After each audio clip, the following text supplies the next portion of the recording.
అసలు వార్త ఏంటి, వీడి చదివే వార్త ఏంటి, అసలు వార్తల్ని వీడు ఎలా తారుమారు చేస్తాడో చూడండి.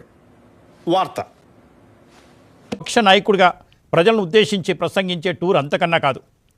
ఒక నిందితుడిని ఒక కేసులో పోలీసులు ఎఫ్ఐఆర్ ఇష్యూ చేసిన తర్వాత సిదిరి అప్పలరాజు అనే ఒక మేధావిని, మాజీ మంత్రిని అరెస్టు చేసిన తర్వాత హానరబుల్ కోర్టు 14 రోజులు జ్యుడిషియల్ రిమాండ్ విధించింది. కానీ సిదిరి అప్పలరాజు చేసింది మాత్రం నేరం.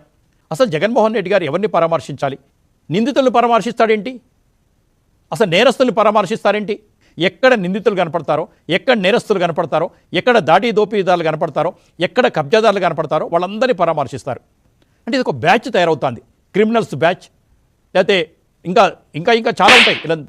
రాయ్, ఈశ్వరుడు నోరిచ్చాడు కదా అని చెప్పి ఇష్టం వచ్చినట్టు వాగేయడమే. అది రోడ్ యాక్సిడెంట్ కేసు. చేసింది సిదిరి అప్పలరాజు కొడుకు. తండ్రి అతన్ని కాపాడే ప్రయత్నం చేశాడనేది ఆరోపణ. అంటే ఇప్పుడు నిందితుల దశలోనే ఉన్నాడు తప్ప ఆయన నేరస్తుడుగా నేమ్ రుజువు కాలేదు. ఆ మాట కడితే ఇవాళ association for democratic reform data ఉంది.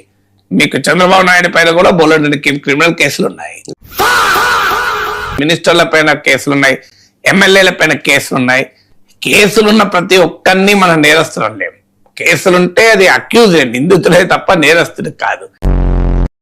అందువల్ల మీకు కేసు క్లియర్ గా పొలిటికల్లీ మోటివేటెడ్ అర్థమవుతుంది. లేకపోతే ఒక యాక్సిడెంట్ కేసులో ఒక వ్యక్తిని అరెస్ట్ చేసి లోపలేసడం అనేది చాలా రేర్ గా జరుగుతుంది మనకు.